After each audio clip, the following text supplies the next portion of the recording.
మీ గృహాల్లో ప్రార్థన బలిపీఠాలు కట్టబడాలి. కట్టబడమే కాదు, అవి ఏం చేయాలో తెలుసా, ముందు బాగు చేయబడాలి. పడిపోయి ఉన్నాయేమో. ఎలా ఉన్నాయి? ఎప్పుడో పడేసి ఉంటాం మనం. ఏ పెళ్ళిళ్ళకి వెళ్తామో, ఫంక్షన్లకి వెళ్తామో. ఇప్పుడు ఆ బలిపీఠాలని మనం ఏం చేయాలి తెలుసా, బాగు చేసుకోవాలి. ఆ పడగలు ఎప్పుడు ఉన్నాయి, పడేస్తున్నాయి.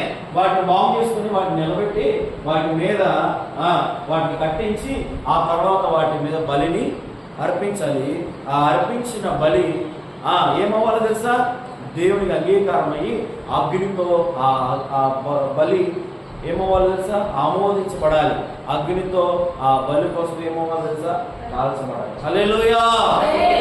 దీని ఆత్మీయ అర్థం ఏంటంటే, మనం చేసిన ప్రార్థన, నీ ప్రార్థన బలిపీఠం మీద నువ్వు అర్పించిన స్తుతి కానీ, నైవేద్యం కానీ. నైవేద్యం అంటే ఏంటి?